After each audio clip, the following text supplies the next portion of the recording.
Still hiding among your precious books, Julia? Drew's voice cut through the quiet of the library's rare books section. Don't you get tired of wasting your life?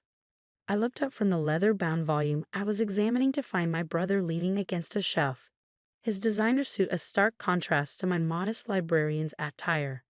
His smirk was the same one he'd worn since childhood, the expression of someone who believed he'd already won. "Hello, Drew," I said calmly, carefully placing the book back in its protective case. "I didn't expect to see you here. Mom sent me. She wants to make sure you're not going to embarrass us at their anniversary party tonight." He glanced around the library with poorly concealed disdain. "Though I suppose it's too late for that. A librarian in the family, Dad's still trying to explain that one to his golf buddies. My name is Julia Morgan, though my brother prefers the family disappointment. At 34, I was the head librarian at the city's central library, a position that made my old money family cringe. What they didn't know, what I'd carefully hidden for years, was that my life among the books was only half the story. I'll be there," I assured him, standing to my full height. Even in heels, he still towered over me. "And I'll dress appropriately." "See that you do." He straightened his Rolex, a recent purchase he hadn't stopped flaunting. "It's an important night. I'm announcing some big news." "Oh." His grin widened. "Bought my third company this year. Morgan Industries is now officially a conglomerate. Dad's going to be so proud." I nodded, keeping my expression neutral. If Drew noticed the slight tightening of my hands, he didn't mention it. "That's wonderful," I said. "Congratulations." "Thanks." He didn't even try to make it sound sincere. "You know, there's still time for you to join the real world. I could use someone to manage our corporate library. At least then you'd be doing something useful with all this knowledge." The way he said knowledge made it sound like a disease. I smiled, thinking of the encrypted laptop in my office safe, of the meetings I'd been taking under a different name. "I'm happy where I am," I told him. He shrugged, already turning away. "Your loss. Remember, 7 o'clock sharp. And Julia?" He paused at the door. "Try not to bring any books this time." After you left, I waited exactly 5 minutes before heading to my office. The space was modest but efficient, with walls of books and a desk that had seen better days. To most, it looked exactly like what they'd expect from a librarian's office. They never noticed the state-of-the-art security system or the fact that my ancient desktop computer was a custom-built machine more powerful than most corporate servers. Locking the door, I opened my laptop and connected to a secure server. 3 windows popped up immediately, video calls waiting from Tokyo, London, and New York. "Good morning, Ms. Morgan." My assistant's voice came through clearly. "The Nakamura deal is ready for final review." "Thank you, Sarah," I said, scanning the documents on my screen. "Has legal finished their assessment?" "Yes, ma'am. The acquisition terms are solid. We can move forward whenever you're ready." I glanced at my watch. 5 hours until my parents' anniversary party. Plenty of time. "Schedule the signing for tomorrow morning," I instructed. "And Sarah, make sure everything's in place for the announcement." "Already done. The press release is ready to go." Though, she hesitated. "Are you sure about the timing?" I thought of Drew's smug face, of years of condescension and dismissal. "Yes, I'm sure. Tomorrow morning will be perfect." After ending the call, I sat back in my chair, looking at the empire I built in secret. Morgan Global Partners, no relation to my brother's Morgan Industries, despite the similar name, was now one of the largest private equity firms in the world. We operated entirely in the shadows, using shell companies and discrete investments to hide our true size. For 7 years, I'd built this company while maintaining my cover as a simple librarian. The job wasn't just a front. I genuinely loved books, loved preserving knowledge and helping people access it.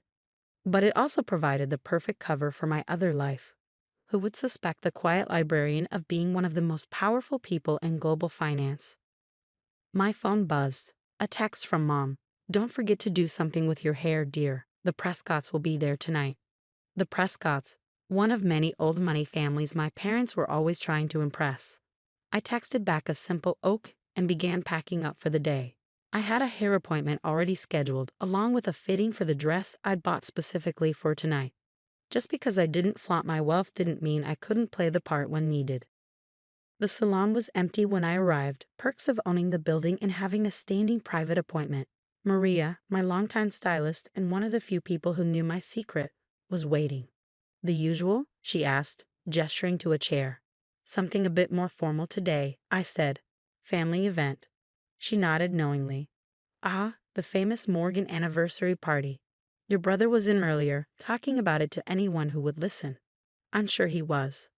As Maria worked, I checked my emails on a secure phone. The Nakamura acquisition was proceeding smoothly. By this time tomorrow, Morgan Global Partners would own one of the largest tech manufacturers in Asia. The same company my brother had been trying to buy for months. Your brother mentioned he's buying some big company, Maria said, as if reading my thoughts. Couldn't stop bragging about it. I smiled.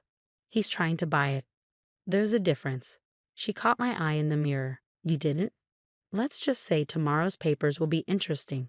3 hours later, I stood in front of my mirror at home, examining my transformation. The simple librarian was gone, replaced by someone who could hold her own at any society event. The dress, a deep blue Valentino I'd had altered to perfection, was elegant without being flashy. My jewelry was minimal but expensive, the kind of pieces old money favored. Most importantly, I looked exactly like what my family expected, their bookish daughter making an effort to fit in. My phone buzzed with another text, this time from Sarah. Everything's set for tomorrow. Are you sure you don't want to tell them tonight? No, I replied. Let them have their party. Tomorrow will be soon enough. The Morgan family estate was lit up like a Christmas tree when I arrived. Cars lined up along the circular driveway. I recognized most of them. Bentleys and Rolls-Royces belonging to the same families that had been part of our social circle for generations. A valet appeared as I pulled up in my modest Audi, another carefully chosen prop. The car was nice enough to avoid embarrassing my parents, but not so nice as to raise questions about a librarian's salary. Miss Morgan, Jenkins, our family's longtime butler, greeted me at the door. Your parents are in the main hall. I could hear the party before I saw it, the murmur of sophisticated conversation, the clink of expensive crystal, the subtle notes of a string quartet. This was my parents' world, the one I'd chosen to step away from, at least publicly. Julia, my mother's voice carried across the hall. Darling, you look presentable. Coming from her, it was high praise. Elizabeth Morgan had never quite forgiven me for choosing books over business, but at least I'd made an effort with my appearance tonight. Happy anniversary, Mom, I said, kissing her cheek. You look beautiful. She did. At 60, she was still the epitome of grace and style. Her friends often joked that she'd made a deal with the devil to maintain her youthful appearance. Your father's by the fireplace, she said, already scanning the room for more important guests. Do say hello before you hide in the library. I made my way through the crowd, accepting air kisses and polite inquiries about my little job at the library. Most of these people had known me since childhood, had watched me grow up alongside their own children. None of them understood my choices. There's my girl. Dad's voice boomed as I approached. He was holding court with his usual crowd, golf buddies and business associates who'd been part of his life for decades. Come here, let them see you. I submitted to his enthusiastic hug, noting the slight slur in his words. He'd started the celebrations early, as usual. Still working with those books? Harold Prescott asked, his tone making it clear what he thought of such an occupation. Still working with those books, I confirmed. Someone has to preserve knowledge for the next generation. They laughed, the indulgent chuckle of people humoring what they saw as a harmless eccentricity. Speaking of the next generation, Dad said proudly, "Where's your brother? He's got some big news to share." As if on cue, Drew appeared, champagne in hand. He changed into an even more expensive suit, his Rolex catching the light as he gestured. Everyone, he called out, his voice carrying across the hall. I'd like to make an announcement. The room quieted, all eyes turning to him. Drew lived for moments like this, had always thrived on being the center of attention. As some of you know, Morgan Industries has been growing rapidly this year, he began, playing to his audience. Today, I'm proud to announce that we're on the verge of our biggest acquisition yet. By this time next week, we'll own Nakamura Tech. The room erupted in applause. Dad beamed with pride, Mom dabbed at her eyes with a monogrammed handkerchief. I sipped my champagne and waited. Of course, Drew continued, the deal isn't quite final yet, but my sources tell me it's just a matter of time. The papers are ready to sign. That's wonderful, son, Dad exclaimed. Always knew you had it in you. A real businessman, just like your old man. Drew basked in the praise, accepting congratulations from all sides. Finally, his gaze fell on me. What do you think, little sister? He asked, his tone dripping with condescension. Ready to admit you backed the wrong horse. I met his eyes calmly. I think, I said carefully, that you shouldn't count your chickens before they're hatched. He laughed and others joined in. Always so cautious, Jules. That's why you'll never be more than what you are. Hiding in your library while the rest of us build empires. Perhaps, I agreed mildly, but at least I understand the value of due diligence. His eyes narrowed slightly. Drew had never liked it when I used big words, seeing it as a challenge to his intelligence. Due diligence? He scoffed. I've got the best lawyers in the business. Everything's taken care of. I just smiled and raised my glass. Then I guess we'll all see tomorrow, won't we? He frowned, catching something in my tone, but before he could press further, Mom was calling everyone to dinner. The dining room was a masterpiece of old-world elegance, gleaming mahogany, priceless china, crystal that had been in the family for generations. I took my assigned seat, noting with amusement that I'd been placed at the far end of the table, well away from any important guests. As the first course was served, Drew held court from his position near Dad, regaling everyone with tales of his business prowess. I kept quiet, responding politely when addressed but otherwise focusing on my food. I just don't understand, Mrs. Prescott said from beside me, her voice low. You were always so bright in school. You could have done anything. Why waste your life with books? I considered how to answer. In 12 hours, everything would change. But for now, I had a role to play. Books are never a waste, I said simply. They teach us that things aren't always what they seem. She shook her head, clearly disappointed by my response. Well, at least your brother is upholding the family name. Though it must be hard, watching him succeed while well, it's not as hard as you might think.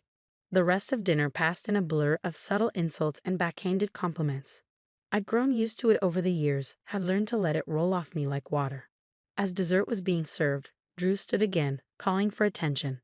I'd like to propose a toast, he announced, raising his glass.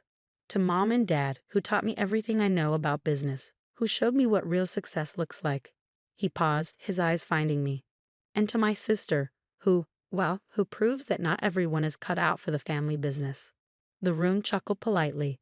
I raised my glass with the others, thinking of the documents waiting to be signed, of the press release scheduled for morning. Enjoying the party, Drew asked later, cornering me by the dessert table. It's lovely, I replied. Mom and Dad must be so proud. They are. He straightened his tie smugly. Though it would have been nice if both their children had amounted to something.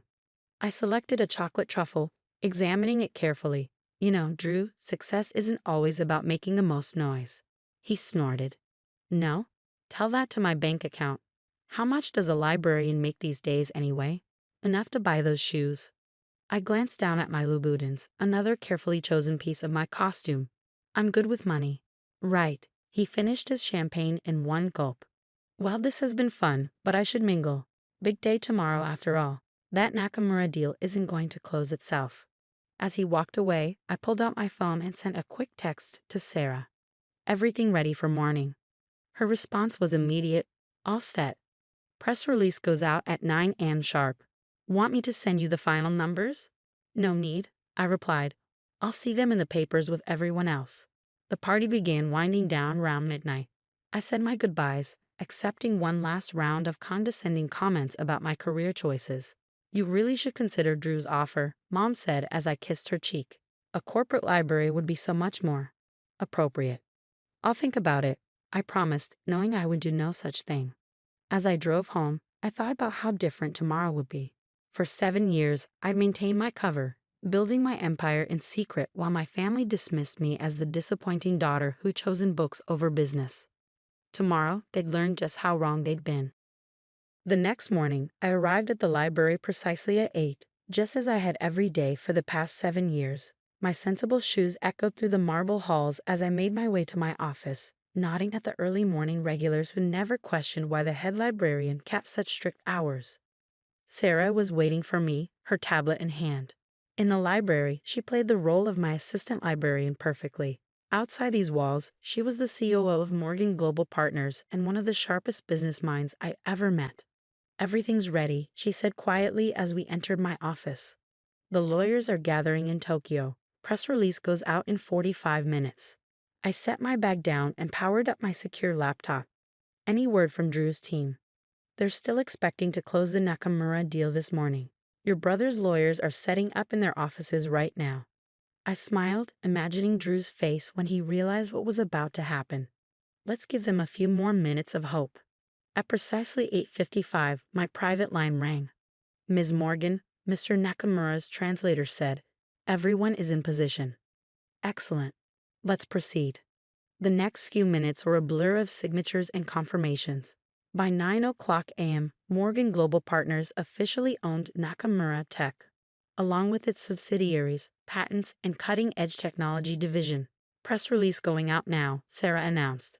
I pulled up several news sites on my screen, watching as the story broke across multiple platforms simultaneously. Breaking: mystery buyer acquires Nakamura Tech. Global finance giant Morgan Global Partners reveals identity of founder. Wall Street stunned as library sciences expert named as business mogul. My phone started buzzing immediately. The first call, predictably, was from Drew. "What the hell is this?" he demanded without preamble. "Some sick joke?" "Good morning to you too, brother," I replied calmly. "I take it you've seen the news." "This is impossible," he sputtered. "Morgan Global Partners. That's not. You're not. The founder and CEO. Actually, I am. Have been for 7 years now. Though I understand your confusion, after all, I'm just a librarian, right?" There was a long silence, broken only by what sounded like papers being frantically shuffled.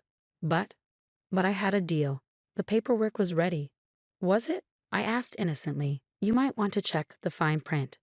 Nakamura Tech has been in play for months. We've just been waiting for the right moment to finalize things." "We?" His voice cracked. "Who's we?" "My team, my company, my empire." I paused, letting each word sink in. "You know, the one I built while you were busy mocking my career choices." The line went dead. I looked at Sarah, who was trying to hide her grin. "How long until my parents call?" She checked her watch. "I give it 3, 2. Right on cue, my mother's number flashed on my screen. Julia Elizabeth Morgan. Her voice was shrill enough to crack glass. "What have you done?" "Good morning, Mom. I'm a bit busy at the moment. Perhaps we could discuss this over dinner." "Dinner? Dinner? Do you have any idea what's happening? Your father's phone is ringing off the hook. The Prescotts are calling. The club is calling. Everyone wants to know how our librarian daughter secretly built a multi-billion-dollar company." I could hear Dad in the background, apparently trying to field calls of his own. "Tell her to get over here right now," he shouted. "I have meetings all day," I said, which was true. The acquisition of Nakamura Tech was just the beginning. "But I'd be happy to host everyone for dinner at my place tonight. Say, 7 o'clock. "Your place?" Mom's voice dripped with suspicion. "You mean that little apartment near the library?" "No, I mean my penthouse on Highland Avenue. I'll text you the address." There was a long pause. "Highland Avenue, but that's the most expensive building in the city." "Is it? I hadn't noticed. See you at 7, Mom." After ending the call, I took a moment to breathe. 7 years of secrets were finally coming to light. 7 years of careful planning, of maintaining my cover while building something extraordinary. "Ready for phase 2? Sarah asked. I nodded. "Send out the second press release." This one was even bigger than the first. Morgan Global Partners announces merger with East Asian tech giants. Deal valued at $50 billion. The merger had been in the works for months, but we timed it perfectly to follow the Nakamura acquisition. By the time my family arrived for dinner, the business world would be reeling from 2 of the biggest deals of the decade, both orchestrated by the quiet librarian they'd dismissed for so long. The rest of the day passed in a carefully choreographed dance of meetings, interviews, and strategic planning. I gave exactly 1 interview to the Wall Street Journal, explaining how my background in library sciences had actually been perfect preparation for building a global empire. "Information is power," I told the reporter, "and who better to understand the value of information than a librarian?" At 6:30, I left the library and headed to my real office, the top floor of the Highland Avenue building that had been my home for the past 5 years. The penthouse occupied the entire floor, though I'd maintained a small apartment near the library for appearance's sake. My private elevator opened directly into the foyer, where my actual home office put Drew's corporate headquarters to shame.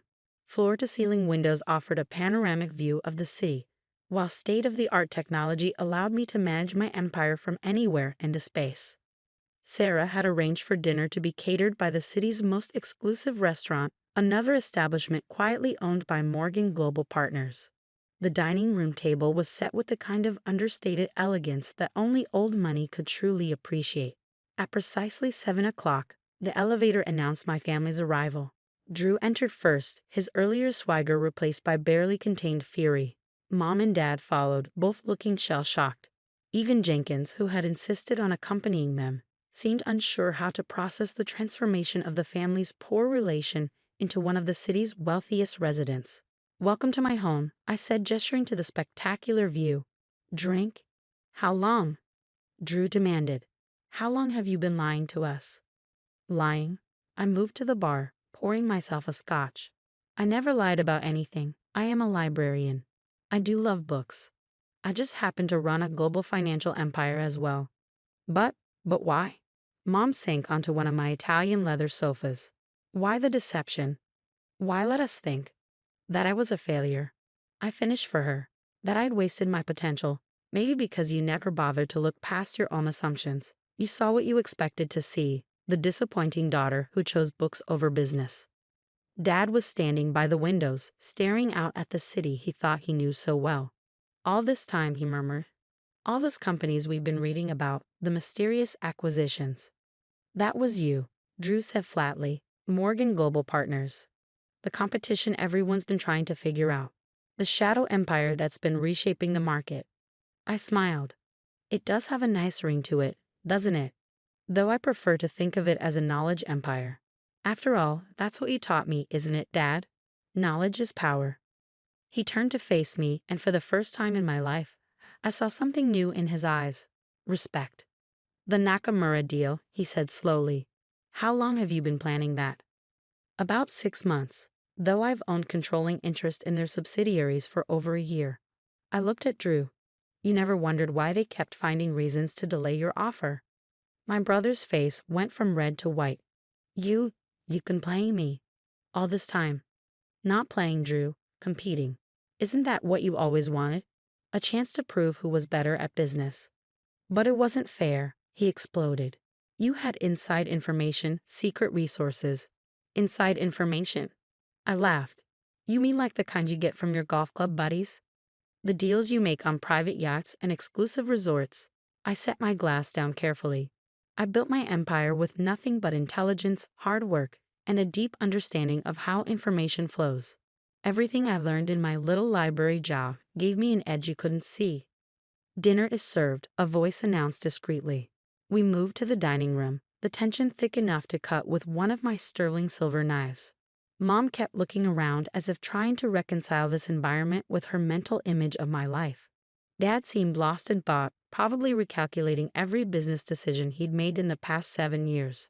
"I suppose," Mom said finally, staring at her perfect place setting, "this explains how you could afford those Louboutins." I couldn't help but laugh. "Yes, Mom. That's what you should focus on, my shoe budget." "What happens now?" Drew asked, pushing his food around his plate. "Going to buy out Morgan Industries too." "Actually, I have a different proposition." I nodded to Sarah, who appeared with a folder. "Your company has potential, Drew. Good bones, as they say in real estate. What it lacks is vision and modern infrastructure." He frowned. "What are you suggesting?" "A partnership. Morgan Industries handles the traditional side, while Morgan Global Partners brings the technology and global reach. Together, we could build something even bigger." "You want to work with me, after everything?" "No," I corrected him. "I want to work with the businessman you could be, if you got over your ego and learned to see value in unexpected places." Dad set down his fork. "Julia's right," he said, surprising everyone. "This is an opportunity, Drew. A chance to be part of something bigger than ourselves." "But she lied to us." Drew protested. Made us look like fools. No, Dad shook his head. We made ourselves look like fools. We were so convinced we knew what success looked like that we couldn't see it taking a different form. Your sister, she saw something we missed, built something we never imagined. Mom dabbed at her eyes with her napkin. All those times we pitied you, she said softly, worried about your future. I know, I said, gentler now. But maybe it's time to stop worrying about appearances and start focusing on substance. Isn't that what real business is about?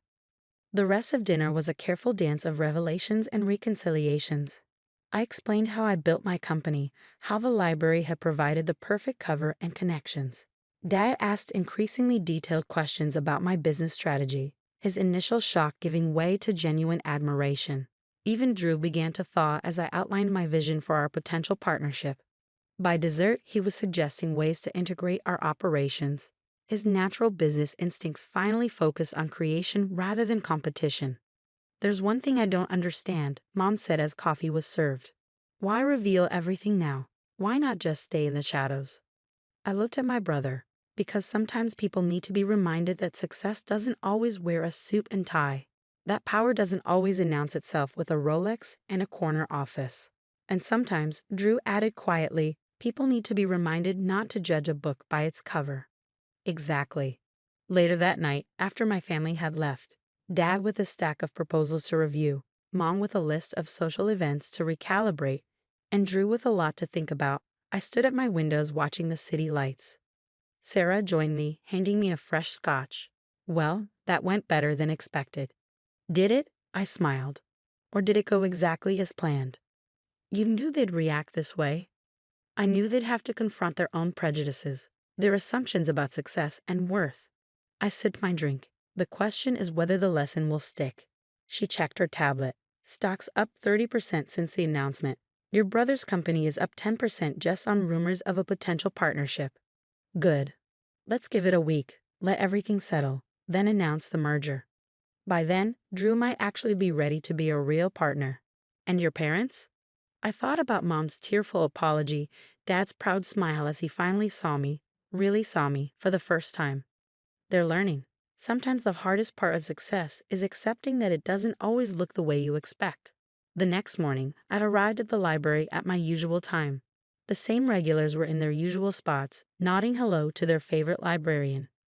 None of them treated me any differently, though my face was splashed across every business publication in the country. And that, perhaps, was the greatest victory of all. In a world obsessed with image and status, I built something real, something that didn't need designer labels or social validation to prove its worth. I was still a librarian. I still loved books. I just happened to be a billionaire, too. Knowledge, after all, comes in many forms, and sometimes the most powerful people are the ones you least expect.